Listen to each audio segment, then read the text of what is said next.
मंगलाचरण करेंगे। ओम नमः सिद्धेभ्याय जय श्री ओम नमः सिद्धेभ्याय जय श्री ओम नमः सिद्धेभ्याय। मंगलम भगवान वीरो मंगलम गौतमो गणे मंगलम कुंद कुंदाद्यो जयंदर्मोस्तु मंगलम। सर्वमंगल मांगल्यम सर्व कल्याण कारकम प्रधानम सर्वधर्माणां जैनं जयतो शासनम। जैनं जयतो शासनम जैनं जयतो शासनम।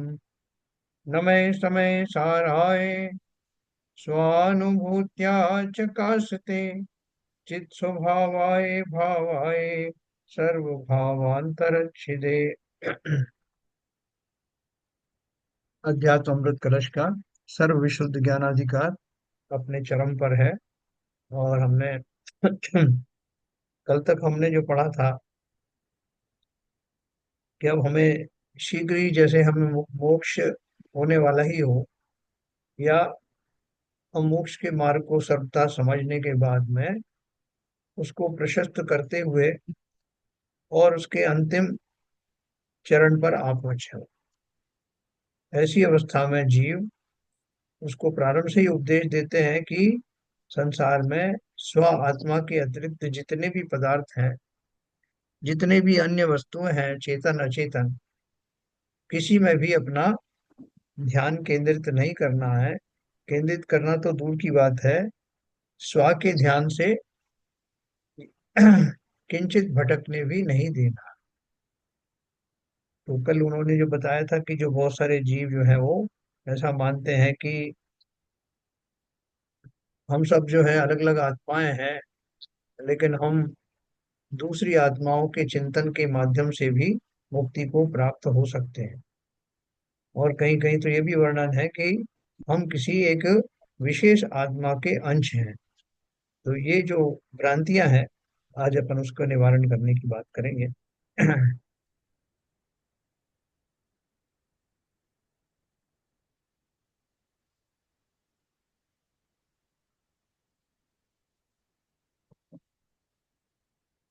कल हमने ये पढ़ा था,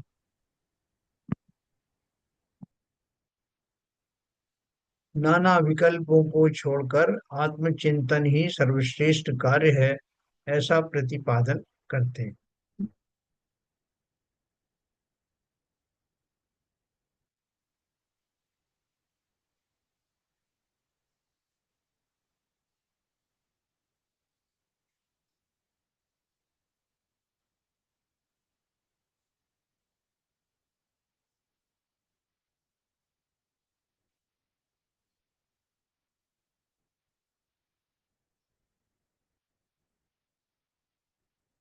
हमने 244 पढ़ा था, 245।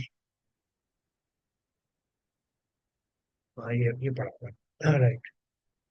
देखो, ये पढ़ा था, मोक्ष पुरुषार्थ ही संपूर्ण पुरुषार्थों में श्रेष्ठ है। उसे प्राप्त करने पर जीव अनादिकालीन अपनी भूलों का परिमार्जन कर उस निर्दोष अवस्था को प्राप्त होता है। हाँ? किसे प्राप्त होने पर? मोक्ष पुरुषार्थ ही संपूर्ण पुरुषार्थों में श्रेष्ठ है। उसे प्राप्त करने पर जीव अनादिकालीन अपनी भूलों का परिमार्जन कर उस निर्दोष अवस्था को प्राप्त होता है, जिसके बाद कुछ करना शेष नहीं रह जाता है ना। जो निर्विकल्प अवस्था है वो कैसे आती है कि मोक्ष मार्ग में जो व्यक्ति चल पड़ते हैं, वो फिर एक ना एक दिन अपने लक्ष्य को प्राप्त कर लेते हैं। और उस लक्ष्य के प्राप्त करने के भी तीन अलग अलग पड़ाव हैं। तो पहला पड़ाव क्या है कि श्रद्धा, सम्यक श्रद्धा का सम्यक हो जाना, अर्थात अपनी भूलों का स्वीकारोक्ति है ना। वहीं से भूल अपनी समाप्त होती है कि मैं इतने समय तक अपने को स्व को नहीं जान पाया और पर वस्तुओं या पर द्रव्यों में ही अपने उपयोग को लगाकर निरंतर संसार को बढ़ाता रहा। तो जब जीव का पुरुषार्थ ये जागृत होता है कि, अब जैसे अपन क्षमा करने की बात करते हैं ना, किसी जीव ने कभी किसी को क्षमा किया नहीं, निरंतर क्रोध के भाव रखे, तो जब भी उसको ये भूल अपनी समझ में आएगी कि अरे मैं तो स्वयं ही क्षमाशील व्यक्ति हूँ, क्षमाशील स्वभाव वाला आत्मा हूँ, और क्रोधादि मेरा स्वभाव नहीं है। मैंने चूंकि पर वस्तुओं में अनुकूलता प्रतिकूलता की कल्पना की, इसलिए वो सारे मुझे राग या द्वेष के कारण प्रतीत हुए। ऐसा अपनी भूल को स्वीकार करने वाले को यही पहला वाला पुरुषार्थ है जो हम सबको अभी करना है। पहला पुरुषार्थ होते ही श्रद्धा का उदय होता है, और उस श्रद्धा के सम्यक होने के साथ ही ज्ञान भी सम्यक हो जाता है। उसके बाद में कुछ ज्यादा कुछ शेष रहता नहीं। कहते हैं कि जिस तरह से पेड़ को जड़ से उखाड़ देने पर भले ही पेड़ कुछ दिन तक हरा भरा बना रहे, लेकिन जड़ सूख जाने के बाद ज्यादा दिन तक हरा भरा रहने वाला नहीं। उसी प्रकार मेरी श्रद्धा मेरे ही पुरुषार्थ के द्वारा जब सम्यक हो जाती है, मुझे अपना स्वरूप समझ में आ जाता है, तो वो राग आदि या कषायों की प्रवृत्ति ज्यादा दिन तक बनी नहीं रह सकती। तो वो फिर जो मेरा तीसरा नंबर का पुरुषार्थ होगा, सम्यक दर्शन ज्ञान और सम्यक चारित्र्य, उसे प्राप्त करने पर जीव अनादिकालीन अपनी भूलों का परिमार्जन कर उस निर्दोष अवस्था को प्राप्त होता है, जिसके बाद कुछ करना शेष नहीं रह जाता। उस ज्ञान को प्राप्त हो जाता है जिससे बाहर कुछ जानना शेष नहीं रह जाता। उस आनंद को प्राप्त होता है जिससे अधिक कोई आनंद प्राप्त करना शेष नहीं रह जाता। ऐसा तृप्त होता है कि अतृप्ति शेष रह ही नहीं जाती। करणीय सभी कार्यों की समाप्ति हो जाने से वह कृतकृत्य हो जाता है। कोई गंतव्य स्थान न रहने से लोक के शिखर में स्थित हो जाता है। यही स्व की परिपूर्ण प्राप्ति है, जो समस्त पर द्रव्यों से, उनके गुणों और उनकी पर्यायों से भिन्न अपने अनंत गुण पर्यायों में विस्तार रूप है। यह ऐसी अवस्था है जिसमें अब कभी परिवर्तन नहीं होगा। यही अनंत अविनाशी सुख की प्राप्ति है। जीव की जो अनादि की अभिलाषा थी कि मुझे सुख प्राप्त हो, वह अभिलाषा पूर्ण हो जाने से जीव निरभिलाषी हो जाता है। जब कल अपन ने एक बात पढ़ी थी, सब लोगों ने चर्चा की थी कि हमने आचार्यों के मुख से या ग्रंथों के माध्यम से जो कुछ जाना है, वास्तव में वो सिद्धांत ही है। वैसा सिद्धांत अरहंतों की जवानी, उनकी दिव्य ध्वनि के माध्यम से सुनी गई, देखी गई, गणधरों द्वारा गूंथी गई, और उसी के अनुसार शास्त्रों का निर्माण हुआ। और उस निर्वाणी के आधार पर जो कुछ ये बताया गया है कि संसार में कहीं सुख नहीं है, एकमात्र सुख का रास्ता है, राह है, वो यही है कि मैं स्व का चिंतन करूं, स्व में जाऊं। और एक बार मैंने उस मार्ग पर चल गया तो वो गारंटी दे रहे हैं कि फिर आपको कुछ और करने की आवश्यकता नहीं। मैं कृत्य हो जाऊं। है ना, अपने कोई बच्चा होता है, अपन उसको कुछ काम करने के लिए बताते हैं, थोड़ी देर बाद बोलता है कि अब मैं थक गया, अब मैं बोर हो गया, अब मैं नहीं कर सकता, तो अपन उसको क्या बोलते हैं? तो बेटा बस थोड़ा सा और बचा है, ये कर ले, उसके बाद बस तू शांति से बैठ जा, सो जाना, कुछ भी कर, थोड़ा सा और बचा। तो ऐसे ही आचार्य जो है वो प्रेम से शिष्यों को समझा रहे हैं कि अगर तुमने इतना पुरुषार्थ कर लिया, तो फिर तुम्हें जीवन भर क्या किसी भी पर्याय में कुछ भी करना शेष बचेगा नहीं। वो तुम्हारी अंतिम पर्याय होगी जिसमें तुम अपने पुरुषार्थ की पराकाष्ठा पर पहुंच जाओ। है, जीव की जो अनादि की अभिलाषा थी, देखो गारंटी क्या किस बात की है? जीव की जो अनादि की अभिलाषा थी कि मुझे सुख प्राप्त हो, वह अभिलाषा पूर्ण हो जाने से जीव निरभिलाषी हो जाता है ना। वो है ना निशंकाति और निकांक्षित गुण जो होता है, वो क्या है? क्या मुझे कुछ चाहिए ही नहीं, निरभिलाषी। क्योंकि संसार के सुख तो बहुत भोगे, देख लिया कि उनसे वो अव्यवहाद स्वाभाविक सुख की प्राप्ति होती नहीं। वो मैंने खूब अच्छी तरह से परख लिया। तो अब लेकिन सुख मुझे चाहिए अभी, तो जहां से भी मिले एक बार वो सुख प्राप्त हो गया, मैं उसमें समा गया, तो फिर किस बात की अभिलाषा? वो निरभिलाषी हो जाता हूँ, कृत कृत्य हो जाता हूँ, जिनेन्द्र देव की बराबरी पर आकर बैठ जाते। आचार्य कहते हैं कि सभी जीव इस अवस्था को की प्राप्ति के उद्देश्य से स्वसंवेदन ज्ञान का बीज वपन करो। है, इस अवस्था की प्राप्ति के लिए क्या करो? स्वसंवेदन ज्ञान, यानी स्वयं महसूस करो कि मैं कौन हूँ। है ना, भुजाओं में कोई चीज की वो तृप्ति होती है, खाने पीने में भी, तो हमारी पसंद का कोई पदार्थ होता है, तो हम उसको मुंह में रख करके आंख बंद कर लेते हैं और उसको एंजॉय करते हैं। वाह साहब, क्या आनंद आ रहा है इसमें। यानी आंख बंद करने का अर्थ क्या है कि जगत की समस्त और किसी भी वस्तु का अब मुझे इन क्षणों में आवश्यकता नहीं। मैं वेदन कर रहा हूं अपने सबसे प्रिय वस्तु का अपनी रसना इंद्री के द्वारा। उस समय आप सब जानते हैं कि कैसा भाव होता है। वाह वाह वाह वाह, सब उसके आनंद में ही मस्त हो जाते हैं। तो वैसे ही बोलते हैं कि जिस समय जीव को अपनी आत्मा का स्वाद आता है, अपनी आत्मा का दीदार होता है, उस समय अपनी आत्मा का वेदन हो रहा है, ऐसा कहा जाता है, स्वसंवेदन। और उस ज्ञान के द्वारा ही इस अवस्था की प्राप्ति होती है। संपूर्ण संकल्प विकल्प तथा जल्पवाद वितंडा छोड़कर एकमात्र स्वयं शुद्धात्मा का अनुभव करो। वही तुम्हारा परमात्मा या परम तत्व या परमात्मा।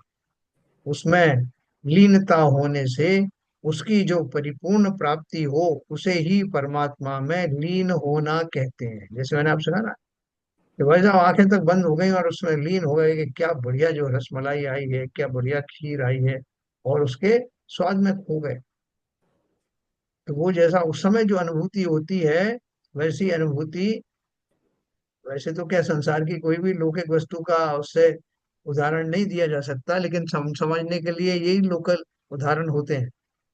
तो उसमें लीनता होने से उसकी जो परिपूर्ण प्राप्ति हो, उसे ही परमात्मा में लीन होना कहते हैं। देखो, ये इसलिए बताया उन्होंने कि बहुत सारे लोग जो है वो कंफ्यूजन में रहते हैं, परमात्मा में लीन होने का अर्थ क्या है।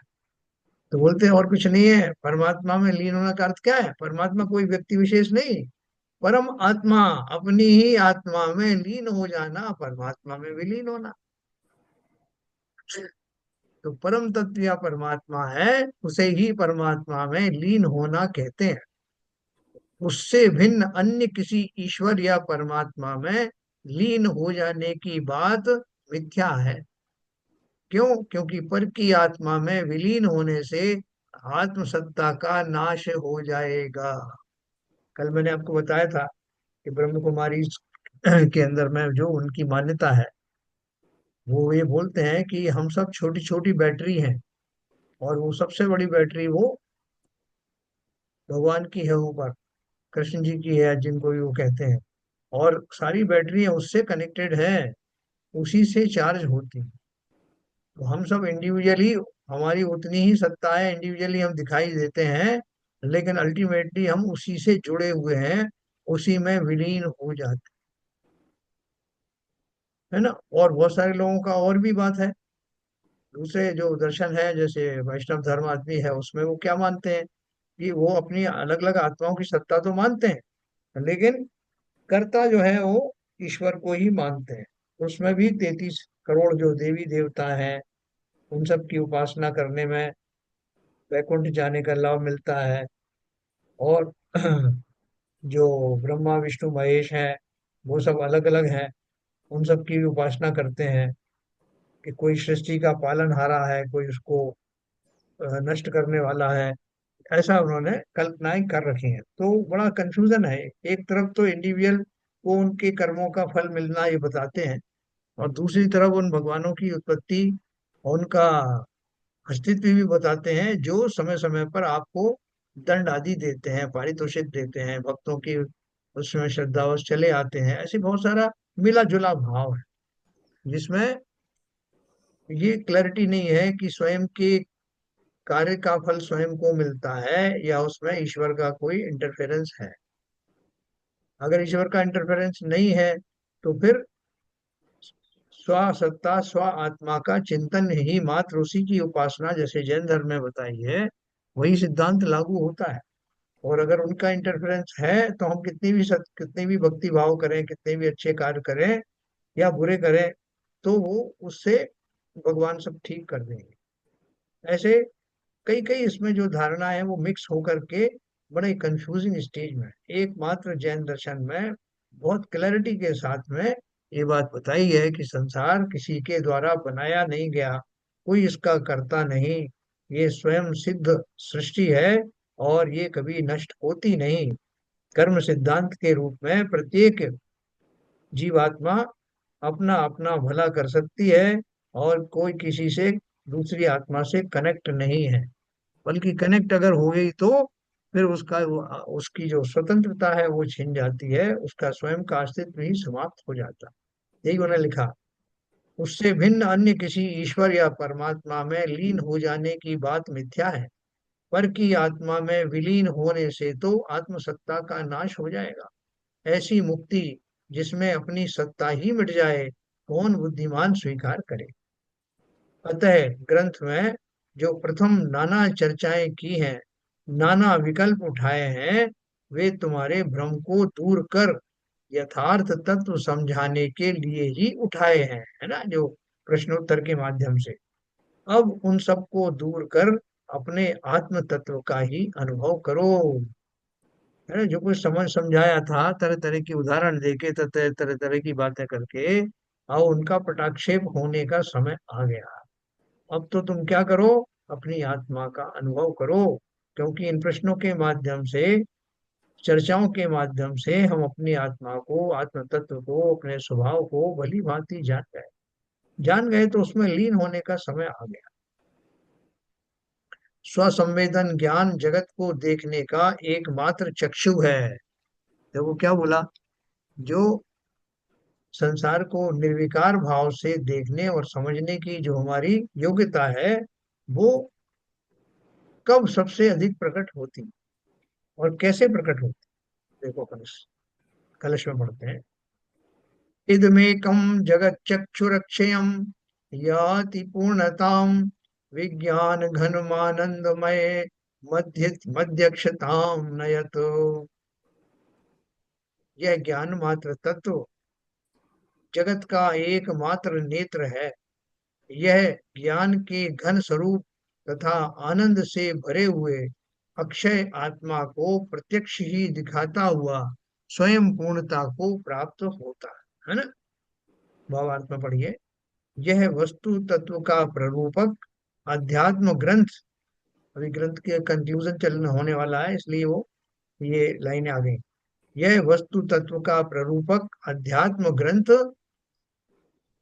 या ज्ञान मात्र तत्व स्वसंवेदन ज्ञान गम्य विज्ञान घन आनंदमय आत्मा का हमें दर्शन करा देता है। उस दर्शन से केवल ज्ञान की प्राप्ति होती है। अतः वह प्राणियों के लिए आत्मदर्शन करने का एकमात्र नेत्र है। उसे सर्व प्रयत्नों से प्राप्त करो। तो नेत्र के द्वारा हम क्या करते हैं, नेत्र से के माध्यम से, उसके निमित्त से हमें कुछ दिखाई पड़ता है। तो अपन कई बार कहते हैं, भाई साहब ये बाहर के नेत्रों से नहीं देखो, ये चमड़े की आंखों से नहीं, अपनी अंदर आत्मा से देखो, अंतर्मुखी होकर के देखो। तो यहाँ भी वही बात किया उन्होंने कि ये वस्तु तत्व का प्ररूपक अध्यात्म ग्रंथ या ज्ञान मात्र तत्व स्वसंवेदन ज्ञान गम्य विज्ञान घन आनंदमय आत्मा का हमें दर्शन करा देता है। कैसे दर्शन होता है कि जब हम उसका अनुभव करते हैं, उसमें खो जाते हैं, तो वो अनुभव हमें, वो अनुभवन, वो संवेदनशीलता ही वास्तव में हमें उस तत्व का परिचय कराती है ना। जैसे का किसी ने कहा कि भाई साहब जरा चख के देखना कि ये मीठा हुआ कि नहीं, ये नमकीन है, ये कैसा है। तो अपन उसको जीभ पे रख करके और थोड़ी देर में अपन विचार करते हैं, ये कैसा है, कैसा लग रहा है। जब उसमें उसका जो संवेदनशीलता है अपनी जीव की, उसके माध्यम से जब उसके एक क्षण रुक करके और उसके उस रस की कल्पना करते, अनुभव करते हैं, तब हमें पकड़ में आता है कि कैसा रस था। तो यहाँ भी वही कह रहे हैं कि स्वसंवेदन के द्वारा जो प्राप्त होने वाला ये अनुभूति है, वही वास्तव में उस तत्व को पकड़ने की विधि है। फिर खा के देखो, साहब बताओ इसमें से कौन सी मिश्री है, कौन सा इसमें नमक है, कौन सा क्या है, तो जीभ पे रखा और थोड़ी देर में आंख बंद करके भी या खोल के कैसे भी बता दिया कि नमक है साहब। तो कैसे पता किया मैंने? उसकी अनुभूति की। तो ठीक उसी प्रकार से आत्मा की अनुभूति कैसे करोगे? आत्मा कोई फल तो है नहीं बाहर रखा हुआ, उसको खा के बता दिया आपने। अनुभूति के माध्यम से ही वो प्रकट होता है, संवेदन के द्वारा ही उसका अस्तित्व पता लगता है। और एक बार उस अस्तित्व में खो जाता है तो मैं ही तो वो आत्मा हूँ। आत्मा ही आत्मा का चिंतन कर रहा है, अलग बाहर अलग कहीं जाना कहाँ है। तो उस दर्शन से केवल ज्ञान की प्राप्ति हो। एक बार अनुभूति में आ गया मैं जीव तत्व, तो वो अनुभूति की पराकाष्ठा ही तो केवल ज्ञान है। अतः वह प्राणियों के लिए आत्मदर्शन करने का एकमात्र नेत्र है। केवल ज्ञान कैसे होता है? ये किसी ने दिया क्या आपको? कि भाई साहब मैं गया उनके पास में, उन्होंने पूरे विधि विधान से मेरे ऊपर तिलक लगाया, मेरे ऊपर चावल पटके और केवल ज्ञान की एक पुड़िया मुझको थमा दी। तो केवल ज्ञान कैसे मिलेगा? तो उन्होंने बोला कि जब मैं अपनी इस विधि के द्वारा स्वसंवेदन पूर्वक अपने आत्मा की चिंतन को उस हद तक चिंतवन करता हूँ कि संसार का किस कोई और द्रव्य या पदार्थ मेरे चिंतन में आए ही नहीं, और स्वद्रव्य ही चिंतन में बना रहे, ऐसी स्थिरता पूर्वक किया गया एक अंतर मुहूर्त का प्रयास केवल ज्ञान प्रदान करता। कितनी सरल विधि बताई है। हमें क्यों मुश्किल लगती है? क्योंकि हम अपने उपयोग को, अपने चंचल उपयोग को स्थिर कर नहीं पाते। स्थिर रह न सका उपयोग प्रभु, बहुमान आपका आया है ना। देवशास्त्र बुद्ध की बहुत सारी पूजन है, वो पढ़ना। सब में एक नई नई बात है कि मैं जब स्थिर नहीं रह पाता तो मुझे आपकी महिमा आती कि आप कैसे स्थिर रहे होंगे। फिर रह न सका उपयोग प्रभु, बहुमान आपका आया है। तो वो सारे अर्घ कैसे चढ़ाते हैं, उनमें क्या क्या लिखा हुआ है, पढ़ना। बहुत सुंदर भी लिखा है कवियों ने। तो आत्मदर्शन के लिए संसार के समस्त पदार्थों से जब मेरा ध्यान हट जाए, अर्जुन की तरह जैसे वो चिड़िया की आंख ही दृष्टि गोचर होने लगे, तो वही बस वो क्रिटिकल अवस्था है जिसमें कैवल्य प्रकट होता है। ग्रंथ की समाप्ति पर उपसंहार रूप में आचार्य श्री अंतिम वक्तव्य देते हैं। देखो बहुत सुंदर ग्रंथ हमने पढ़ा है। अभी ये ग्रंथ की जो ये तो मेन चैप्टर खत्म हो जाएगा, उसके बाद में उसके कंक्लूडिंग पैराग्राफ और है अभी, वो अपन पढ़ेंगे। तो समाप्ति पर क्या बोलते हैं? इतीदमात्मन् स्तवत्वं ज्ञान मात्रं वस्थितम् अखंडमेकं चलम स्वसंवेद्यम बाधितम। इस प्रकार से इस ग्रंथ में यह आत्म तत्व का प्रतिपादन हुआ। आत्मा ज्ञान मात्र है, यह सिद्ध किया गया। वह आत्मा कभी किसी के द्वारा भी खंडनीय नहीं है। वह अपने में स्वयं एक रूप है, किसी के द्वारा बाधा को प्राप्त नहीं है और स्वयं के द्वारा अनुभवनीय है। ऐसा आत्म स्वरूप का प्रतिपादन किया है ना। क्या भावार्थ पढ़ेंगे इस ग्रंथ में? अखंड, अचल, शाश्वतिक, स्वसंवेद्य, निर्बाध ज्ञान मात्र, ऐसे आत्म तत्व का प्रतिपादन किया है। इस उपसंहार वाक्य के साथ ग्रंथ की पूर्णता आचार्य श्री ने की है। उसे ग्रहण करने का व अनुभव करने का भी उपदेश दिया है। अतः ग्रंथ के प्रारंभ में आचार्य श्री ने एकत्व विभक्त आत्मा का दर्शन कराने की जो प्रतिज्ञा की थी वो पूर्ण हुई। समाचार ग्रंथ के प्रारंभ में ही। और ये ग्रंथ उसी का अपशूट है ना। इसमें वही कुंकुंदाचार्य की जो मुख्य गाथाएं हैं, उन्हीं के ऊपर जो कलश टीका लिखी गई थी अमरचंद जी की, तो वो उसमें भी उन्होंने एक संकल्प लिया। मैं आपको अब उस एकत्व विभक्त आत्मा का वैभव दिखाऊंगा। एकत्व विभक्त आत्मा क्या है? मैंने पहले ही पढ़ा था कि स्व में तो एकत्व है, स्व एक ही समस्त गुणों को धारी एकमात्र आत्मा, अपने में एकत्व लिए अपने आप स्वरूप में ही सिमटी हुई, वो एकत्व रूपी है। और विभक्त का अर्थ क्या है कि वो अलग अलग पर्यायों में के माध्यम से अलग अलग दिखाई देती है, उसमें विभाजित दिखाई देती है, लेकिन वास्तव में तो स्व के स्वरूप के अनुसार तो एकत्व का ही धारी है।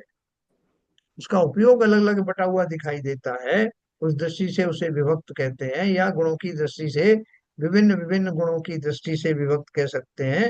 यानी समझने के लिए वो उसको अलग अलग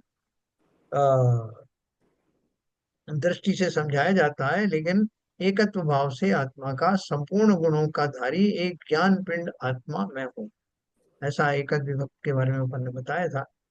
और वो उन्होंने भली पूर्वक इस प्रकार का हमको जो कुछ प्रतिज्ञा की थी, जो हमारे साथ प्रॉमिस किया था, वो उनका पूर्ण हुआ। इति सर्व विशुद्ध ज्ञानाधिकार, ऐसा सर्वशुद्ध ज्ञानाधिकार नाम का ये चैप्टर समाप्त हुआ। तो इसमें जो अपन ने कल पढ़ा था, उसकी चर्चा भी अपन ने बहुत विस्तार से की है। और इसके बाद में एक शाद्वाद अधिकार इसमें और आ रहा है विशेष, जो अपन ने और भी जगह पढ़ा है। तो इसको पढ़ने से क्या होगा कि बहुत सारी जगह हमने अलग अलग उसमें विवक्षाएं पढ़ी हैं। एक दृष्टि से कोई बात कही, दूसरी दृष्टि से कोई बात कही, तो हम बहुत बार कंफ्यूज हो जाते हैं कि वास्तविक कौन सी दृष्टि सही है। तो अब तक तो हम सब लोग इस बात में निष्णात हो गए हैं कि शाद्वाद का अर्थ क्या है, शाद्वाद किसे कहते हैं, और शाद्वाद की प्राप्ति करने से हमें क्या लाभ होता है ना। तो अपन आज इस पर थोड़ी चर्चा करेंगे, पहले इस चैप्टर को शुरू करने से पहले, कि हम सब शाद्वाद के बारे में क्या जानते हैं। हाँ बताओ भाई, ललित जी बताइए, ये शाद्वाद का अर्थ क्या है और इसके जानने का क्या लाभ है। अपन ने कई बार पढ़ा है, जो आपको समझ में आया आप बस बात करते हैं। यादवाद जो अनेकांतवाद है वो वही है ना सर। हाँ बिल्कुल बिल्कुल बिल्कुल। तो जैसे कोई भी पदार्थ है, वस्तु है, जीव है, उसको समझने के लिए अलग अलग नए से हम उसका हम्म, विवरण दे सकते हैं। क्योंकि एक वस्तु में एक एक गुण से ही वो पूरा पूरा उसका विवरण वर्णन या नहीं। उसका उल्लेख नहीं हो सकता। तो उसके कई गुण हैं, तो अलग अलग नए से जब देखते हैं तो हम्म, हम उसका पूर्ण बात उसके बारे में समझ में आती है। बहुत बढ़िया, बहुत बढ़िया। तो प्रमाण एक वस्तु है, वस्तु स्वयं एक प्रमाण है, और उस वस्तु के अंशों का सम्यक प्रकार से, मतलब गलत नहीं, जैसी वस्तु है उसी के अंशों को नय कहते हैं। और उन नयों को जान करके उस संपूर्ण वस्तु की परिकल्पना करना या कराना, ये शाद्वाद शैली का काम है ना। आपने बहुत बढ़िया बात कही। और कोई बताएं शाद्वाद के बारे में उनका क्या वो समझ है। बोलिए सीवी साहब। तो ललित जी ने बताया, बात सही है। हाँ। अ, किसी भी तत्व का मतलब उसका वर्णन जब किसी गुण का करते हैं उस नए से, बाकी गुणों को उस समय गुण कर देते हाँ। हैं। गुण करने के बाद जो मेन गुण होता है उससे उसका, जैसे हाथी कैसा होता है, तो हाथी का बोला उसके साथ लंबी सूंड होती है। हाँ। तो उसको बच्चे को बताते हैं कि जिसकी लंबी सूंड हो इस तरह की, तो वो हाथी होता है। बाकी उसके शरीर के पार्ट है उसमें गौण हो जाते हैं। तो ये हम्म, अनेकांत बात का ही एक दूसरा स्वरूप है, जहाँ विभिन्न नयों से उस चीज को हम प्रस्तुत करते हैं समझने के लिए, समझाने के लिए। बाकी चीजें सब उसकी गौण रहती हैं, मगर जो वस्तु का वास्तविक स्वरूप है वो तो एक ही है। उसमें अनंत गुण होते हैं, और किसी गुण हम्म। को भी प्रस्तुत करना उस समय उस नय को, उसको स्वाद बात कहते बहुत बढ़िया है कि अनेकांत को समझने समझाने के लिए जो जिस शैली का आलम्बन लिया जाता है, उस शैली को शादवाद कहते हैं। हैं। बहुत बढ़िया। क्या शैलन जी कुछ और ऐड करेंगे। नहीं, बिल्कुल सही है। हम्म। क्योंकि जो अपनी परिभाषा है उसको कई तरीके से सिद्ध करके हम सच्चाई पे पहुंचते हैं। कहीं से भी आप स्टार्ट कर लो, तो जो उसका गुण है उसका वो निकल के आता है, तो वो शादवाद में ही माना जाता है। मतलब अनेकांत से कहीं से भी बात कही जाए और जो सच्चाई है वो ही निकल के आया परिभाषा में, तो वो उसको शादवाद तो इसमें समझो। लड़ाई नहीं हो जाएगी कि कभी हम कोई बात को किसी एंगल से कह रहे हैं, थोड़ी देर बाद कुछ और कहने लग गए, फिर कुछ और कहने लग गए, तो उसमें तो उसमें लोग कहेंगे। उसमें हम्म, बराबर नए को देखना पड़ेगा, क्या नए से कहा जा रहा है। हम्म, हम्म। पर बराबर। इसमें मेरे ख्याल से अभेद लड़ाई का अभेद जो बता रहे हैं, तो अगर विरोधाभास तो है नहीं उनमें एक्चुअली, जो अलग जो तत्व में गुण है उनको हम बता रहे हैं अलग अलग नए के से। पर उनमें उनमें जो है विरोधाभास नहीं है। अगर विरोधाभास नहीं है तो फिर झगड़ा नहीं होगा। भाई नहीं विरोधाभास सर, हम बताते थोड़ी है पहले से विरोधाभास है कि नहीं है, हम तो अपनी बात कहते हैं। किसी ने कहा आत्मा नित्य है, मैं कहता हूँ कि नहीं है, नित्य नहीं है, अनित्य है, अनित्य है। नहीं, जो तो ललित जी एकांतवादी होते हैं ना, वो अनेकांतवाद की बात ना समझ के झगड़े वाली बात पैदा होती है। प्रश्न ये है और कुछ नहीं। उनको सर थोड़ी उसमें नए बोलना पता है। चाहता हूँ उसमें। हाँ बोलिए बोलिए। सर, जैसे मतलब आप हाथी का एग्जाम्पल दिया था, तो हाथी का वैसे वो एक ने पैर पकड़ा तो पैर ही बोलेगा, हाथी ऐसे ही पैर होता है। जैसे हम्म, सूंड पकड़ा तो सूंड बोलने का ऐसा ही होता है। हम्म, मतलब बात सबकी सही है, लेकिन हम्म, किस उद्देश्य से कहाँ। हाँ हाँ हाँ। अभेद वस्तु को समझने और समझाने के लिए की जब तरफ लेके खंड मतलब खंड कौन सी रूप बात में या सही है, उस वे में समझना है। हम्म, एक मिनट, हाँ संजय प्रकाश जी बोला, पूरी करिए अपनी बात। हाँ हाँ सर, वही कह हम्म, रहा हूँ कि जो जिस रूप में उस रूप में से आपने बोला सही, वो बात हो सकती है। हम्म, एकांतवाद अनेकांतवाद दोनों है, लेकिन किस स्वरूप में बोला जा रहा है, किस उद्देश्य से बोला जा रहा है। जैसे आप मछली पकड़ने का जैसे आपने बताया था, वो कि उन्होंने समझाया किस रूप में था और उसने किस रूप में लिया लिया उसको। बराबर। वो उसको सिर्फ मतलब ठीक बात है आपकी अहिंसा कि और अपने वितरकता की तरफ जो उस वे में समझना है उसको। नहीं वो जी सर। जो आपने सही, इतनी बात सही है कि किसके हाथ में कौन सी वस्तु आई वो उसको वैसा ही मानता है, दूसरे एंगल से सोच ही नहीं पाता। तो जी सर। जिसने हाथी को पकड़ा कि उसके पैर पकड़ा, तो वो बोलेगा ये तो खंबे जैसा होता है। जिसके हाथ में उसकी पीठ आई वो बोला दीवार जैसा होता है। तो अलग अलग नयों को मानने वाले और जिन्हें संपूर्ण नय का ज्ञान नहीं है, उनमें इस तरह के भ्रम अवश्य उत्पन्न होते जी जी। हैं। नीरजा जी कुछ कह रही थी, बोली। जी मैं ये कह रही थी, त्यागाद मतलब अभेद वस्तु को समझने और समझाने के लिए खंड खंड रूप में या भेद रूप में प्रस्तुत करना ही ये। शादवाद का कार्य है, बिल्कुल ठीक है। यस, ये भी बात ठीक। अभी देखो अपन ने इतनी सब बात करी इसमें, जो ललित जी को अभी ये लग ही नहीं रहा है कि कोई विरोधाभास हो सकता है। ये बहुत ऊपर का स्तर पर आ गए हो। अब उनको लगता ही नहीं, जैसे जो कोई क्षमता वाले जीव हैं उनको लगता नहीं कि लोग लड़ते होंगे। क्यों? क्योंकि वो उस दृष्टि से ऊपर आ गए। तो ऐसे अब चूंकि नए के बारे में अच्छे से समझ में आया उनको, तो वो ये सोचते हैं कि लोगों को विवाद का कारण क्या है। उनका अपना एंगल समझो ना, कहाँ विवाद विवाद कहाँ से आ गया। लेकिन एंगल समझने वाले तो समझदार है ना। जो एंगल समझे ही नहीं वो अपनी बात को ही अड़े रहे, एकांतवादी ही बने कि जो मैं कह रहा हूँ वही सही है, वो वहां विवाद शुरू होते हैं। तो उस विवाद को शांत करने के लिए वो शादवाद की शैली में उनको समझाना पड़ता है। और कोई किसी को क्या समझाए, पहले स्वयं समझ ले। दूसरों को समझाने का विकल्प तो कभी सुख का कारण होता नहीं। स्वयं को ही समझाना है हर एक क्षेत्र में। और असमा कहते हैं ना, स्वयं सुधर गए तो सारा जगत सुधर गया। दूसरों को हम अपना समझा सकते हैं, लेकिन हम उनको मनवा नहीं सकते। तो ये आप सब सर ने बैकग्राउंड अच्छा बताया। अभी अपन इस चैप्टर को और पढ़ेंगे, क्योंकि इस पूरे जीवन में इस शाद्वाद का या अनेकांतवाद के को समझाने के लिए इस शाद्वाद शैली को का महत्व समझाया गया है।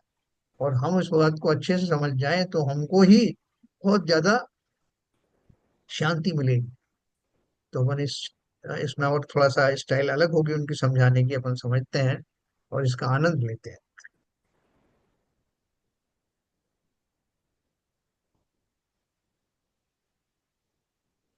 एक विषादवाद अधिकार है।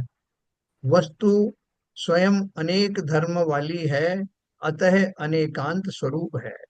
उसका विवेचन करने की पद्धति को स्याद्वाद कहते हैं। इस प्रकरण में इसी का विवेचन करते हैं। देखो कैसे करते हैं। अत्र स्याद्वाद सिद्ध्यर्थम वस्तु तत्व व्यवस्थिति ही उपायोपेय भावश्च मनाग्न भूयो अपि चिंतयते। अब समय सार ग्रंथ की समाप्ति के प्रसंग पर, हाँ, स्याद्वाद जो अनेकांतवाद, उसकी पवित्रता की प्रसिद्धि के लिए अथवा उसके स्वरूप के प्रतिपादन के लिए वस्तु की यथार्थ व्यवस्था का तथा उपाय जो मोक्ष मार्ग तथा उपेयभूत जो मोक्ष, इनका फिर से भी थोड़ा विचार करते हैं, है ना। ये हमारा एक रिवीजन भी है। यद्यपि शुद्धात्म तत्व का स्वरूप प्रतिपादन इस ग्रंथ में आचार्य श्री कुंद कुंद देव कर चुके, उनके द्वारा कथित 414 गाथाएं अपने मूल उद्देश्य के अनुसार पर से विभक्त अपने ज्ञान स्वरूप से अभिन्न अखंड एक ज्ञानानंद स्वरूप नित्य शुद्ध आत्मा का स्वरूप प्रतिपादन करके पूर्ण हो चुकी। समाचार में कितनी गाथाएं पढ़ी अपन ने? 414 है। 414 गाथाओं का ये ग्रंथ है। उसी के ऊपर बीच बीच में कुछ गाथाओं के ऊपर में कलश टीकाएं लिखी हैं। कलश टीका का मतलब है कि कलश के माध्यम से, उन श्लोकों के माध्यम से आचार्य अमरचंद्र ने उसकी टीकाएं की हैं, भावों को और क्लैरिटी के साथ समझाया है। और चूंकि वो और ज्यादा मार्मिक है, इसलिए उनको कलश का नाम दिया गया। कलश टीका है। जैसे कोई जिन मंदिर बना हो, उस मंदिर के दर्शन करके जीव कृतार्थ हो जाता है, और उसके ऊपर अगर रत्नमयी कलश और चढ़ा दिया जाए तो सोने में सुहागा, इसलिए उनको कलश टीकाएं कहा। तो हमने ये 414 गाथाएं पढ़ी, और उसमें क्या समझाया उन्होंने? वो एकत्व विभक्त, पर से विभक्त, मैं कहीं भी पर से लगा नहीं, अपने ज्ञान स्वरूप से अभिन्न। एकत्व किसका है? अपने ज्ञान स्वरूप का। अखंड एक ज्ञानानंद स्वरूप नित्य शुद्ध आत्मा का स्वरूप प्रतिपादन करके पूर्ण हो चुके। तथापि टीकाकार श्री अमृतचंद्र आचार्य ने अपनी टीका के सारभूत अमृतमय तत्व को अनेक गाथाओं की टीका के अंत में सुंदर छंदों में निहित कर इन अमृतमय कलशों की रचना की।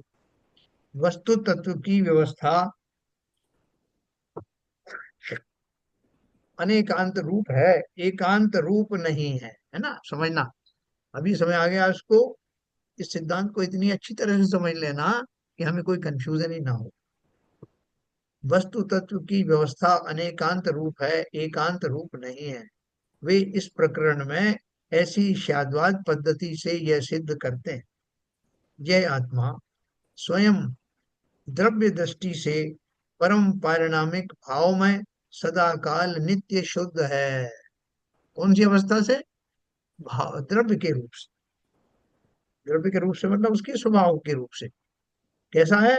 परम पारिणामिक भाव में, जो भाव उसके नेचुरल भाव जो होते हैं, जो किसी कर्म के अधीन नहीं है, तो अपन कौन से भाव होते हैं? जीवत्व भाव, भव्यत्व, अभव्यत्व भाव, ये सब उसके परम पारिणामिक भाव हैं, जो कि किसी कर्म के मोहताज नहीं है।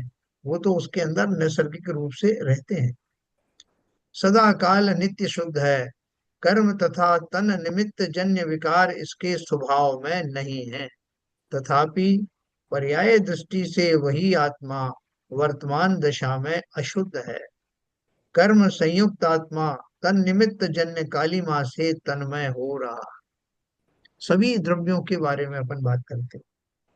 तो जैसे हम बोले लकड़ी कैसी होती है, तो लकड़ी को देखते ही या उसकी आवाज सुनते ही, लकड़ी शब्द सुनते ही हमको हमारी कल्पना में वो लकड़ी की या लकड़ी की वस्तु दिखाई देने लगती। तो कैसी होगी, उसमें क्या क्या खूबियां है कि वो उसको, जो बढ़ई होता है, वो अपने औजारों के द्वारा उसको शेप दे सकता है।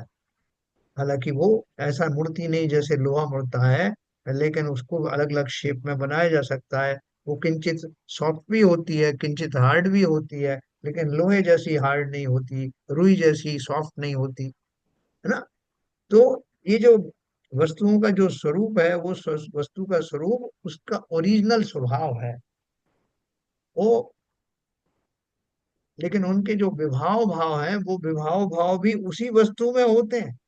लकड़ी की सड़न अलग होगी, लोहे की जंग अलग होगी, भोजन की सड़न अलग प्रकार होगी, शरीरों की परिणमन अलग प्रकार का होगा।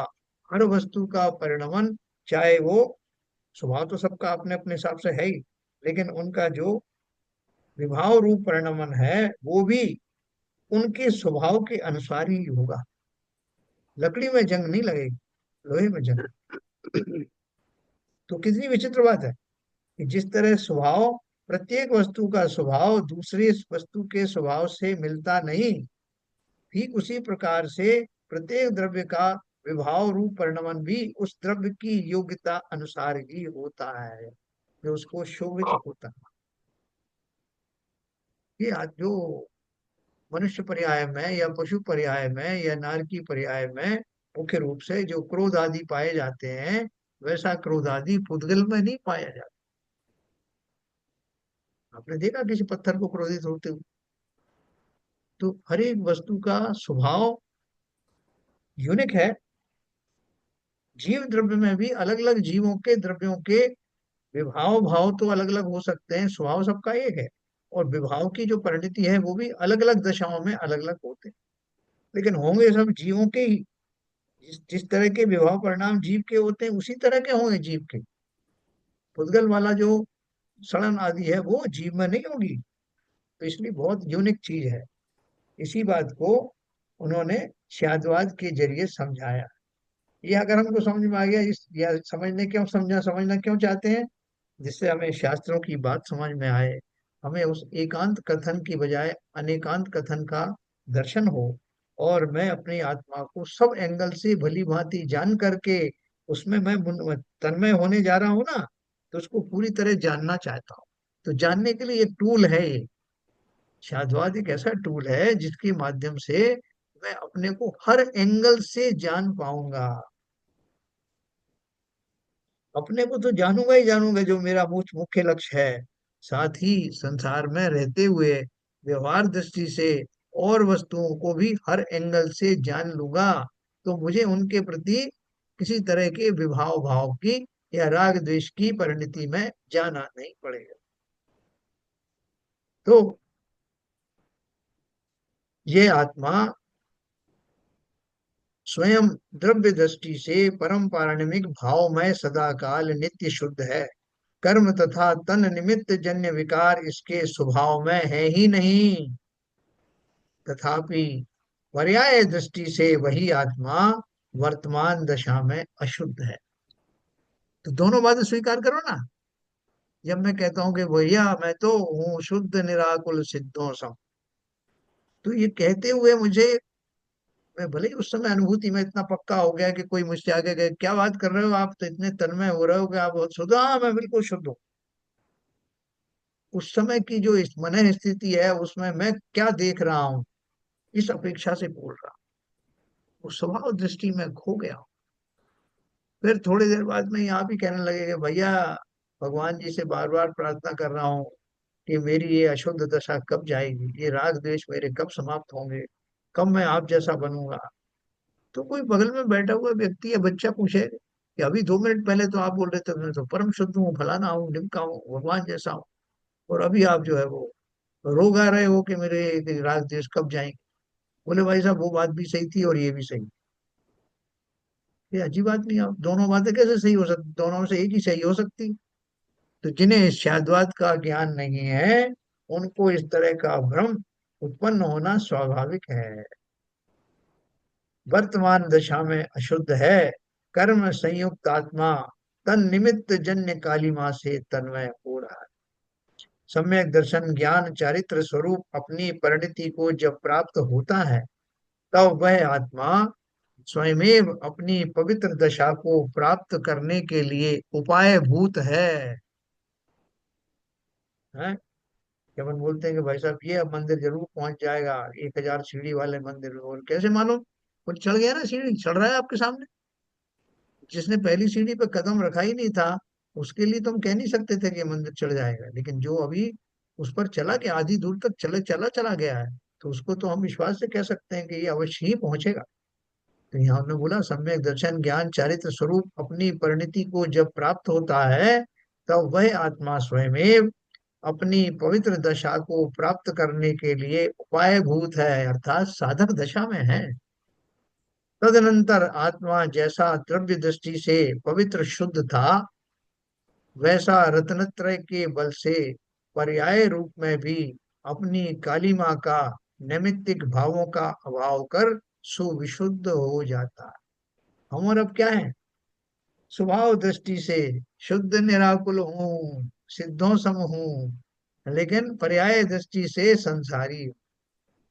तो जब मेरी पर्याय ही वो बन जाएगी, जिस पर्याय में वो शुद्ध स्वरूप प्रकट होगा, जिस पर्याय में, जिन क्षणों में मैं अपनी शुद्ध अवस्था में आऊंगा, वही वास्तविक मेरी शुद्ध पर्याय कही जाएगी। तो दोनों बात सही, पर्याय अपेक्षा से अशुद्ध हूँ, स्वभाव दृष्टि से पवित्र हूँ। तदनंतर आत्मा जैसा द्रव्य दृष्टि से पवित्र शुद्ध था, वैसा बन जाता है। वही मोक्ष है, वही उपेय है। मोक्ष क्या है? मोक्ष मुझे अपने उस स्वाभाविक दृष्टि को, स्वाभाविक अवस्था को प्राप्त करने की जो स्टेज है, वही मोक्ष है?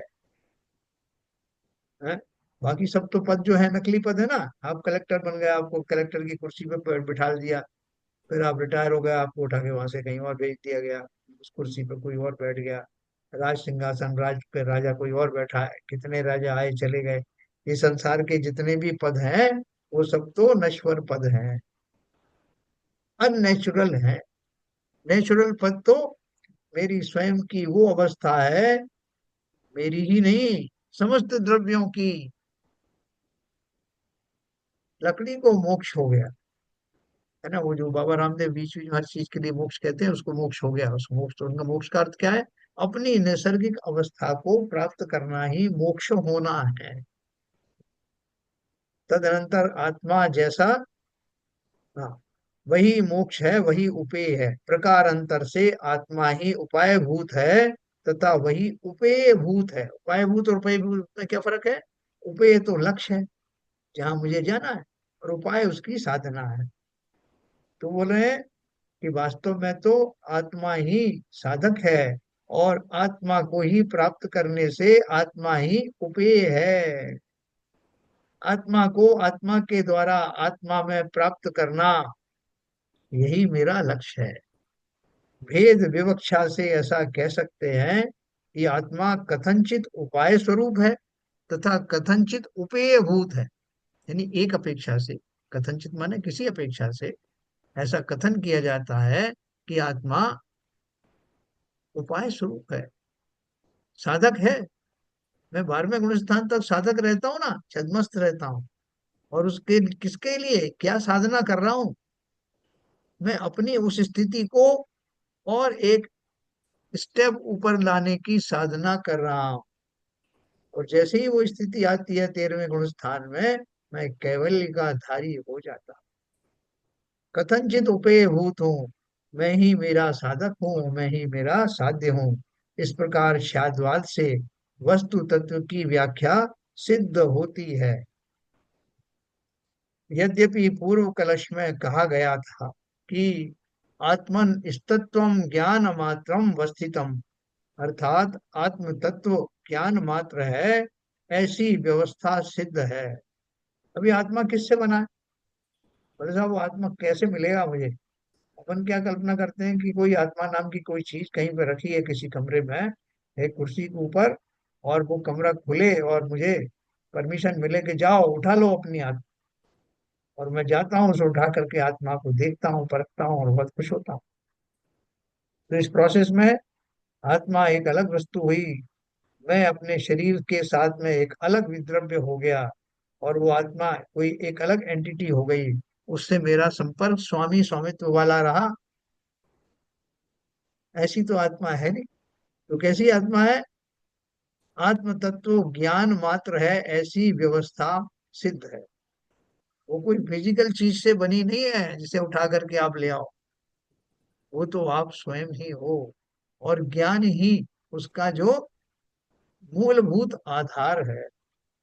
ज्ञान तंतुओं से बनी वो आत्मा, जिसके एक एक प्रदेश में ज्ञान भरा हुआ है, चैतन्यता से भरपूर है, अव्यवहार सुख से भरी हुई है, संपूर्ण दर्शन और चारित्र केवल आ, ज्ञान और दर्शन से भरी हुई है, अनंत गुणों की खान है। ऐसी आत्मा जिनमें से कोई भी गुण अलग नहीं किया जा सकता, ऐसा गुणों की खान, गुणों का पिंड, ज्ञान गुण से परिपूर्ण, ऐसा आत्म तत्व मैं स्वयं। फिर आप पूछ सकते हो साहब वो रखी किसके ऊपर है। जिस तरह दीपक के अंदर में बत्ती लगी रहती है, घी रखते हैं तो उसका आधार रहता ना दीपक, दीपक में भरा जाता है तेल, बत्ती रखी जाती है। ऐसा मेरा जो ज्ञान गुण से परिपूर्ण आत्मा है, वो कहाँ रखा है, किस आधार पर रखा है, उसका आधार क्या। बोले उसके आधार की जरूरत है क्या, वो तो स्वयं ही पृथक द्रव्य है। अपन बोलेंगे आकाश का आधार क्या है, हम बोलेंगे काल द्रव्य का आधार क्या है, उद्गल द्रव्य का आधार क्या है। सभी द्रव्य अपने अपने अस्तित्व के कारण से अपने ही आधार पर बने हुए हैं, अस्तित्व है उनका सबका द्रव्य। तो वस्तु स्वरूप की दृष्टि से आत्मा का शुद्ध स्वरूप यही है, तथापि पर्याय दृष्टि से वह वर्तमान में अशुद्ध है ना। ये पन्ना भी पढ़ा था, ये पैराग्राफ पूरा करता हूं। उसी अशुद्धता को दूर करने के लिए जब आत्मा वस्तु स्वभाव की श्रद्धा, ज्ञान तथा अपने स्वभाव में लीनता, ऐसे सम्यक दर्शन ज्ञान चारित्र रूप अपनी परिणति करता है, तभी वह रत्नत्रय स्वरूप पर्याय उपाय रूप हो जाती है और अपनी शुद्ध परिणति जो प्राप्तव्य है उपेय रूप हो जाती है। इस तरह आत्मा में उपाय भाव और उपेय भाव अनेकांत रूप से प्रसिद्ध है। जैसे मैंने आपको बताया 12वें गुणस्थान तक तो मैं उपाय भाव में हूँ, साधक दशा में हूँ। 13वें गुणस्थान की यानी वो केवल ज्ञान के कि वो मेरी मंजिल है, वो मेरा उपेय भाव है। जो मुनिजन जो तपस्याएं कर रहे हैं वो किस लिए कर रहे हैं, कैवल्य की प्राप्ति हो जाए। वो कैसे हो जाती है कैवल्य की प्राप्ति, कैवल्य की भी अभिलाषा नहीं होती, लेकिन उस दशा में पहुंचना चाहते हैं जहां स्वभाव के दर्शन हो, और वही दशा कैवल्य की दशा। तो कल अपन इससे आगे पढ़ेंगे, बहुत मार्मिक है और अभी अपने के लिए बहुत इजी हो गया। हमारा सबका बैकग्राउंड इतना मजबूत हो गया है कि अब शायदवाद की जितनी बात आएगी आपको बहुत इजीली स्वीकार्य होगी। तो फिर आपको ताज्जुब हो गया कि लोग इसको इसको फॉलो क्यों नहीं करते, लोग क्यों लड़ते झगड़ते रहते, ये ताज्जुब होने वाला है। तो कल अपन इसको आगे पढ़ेंगे। पेज नंबर 345 पर दूसरे चैप्टर। समय हो गया। ललित जी जिनवाणी।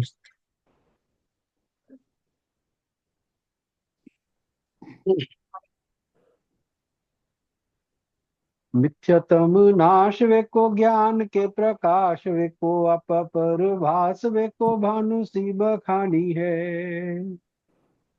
छहो द्रव्य जान वे को बंध विधि भान वे को स्वपर पिछान वे को परम प्रमाणी है।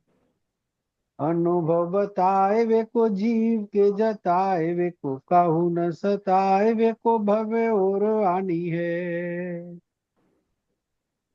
जहां तहां तार वे को पार के उतार वे को सुख विस्तार वे को यही जिन वाणी है।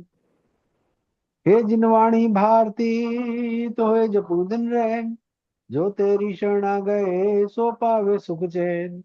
या वाणी के ज्ञान से सूझा लो कालो, तो वाणी मस्तक धरो सदा देते हैं धो, सदा देते हैं धो। जिनवाणी माता की जय। जय नमो।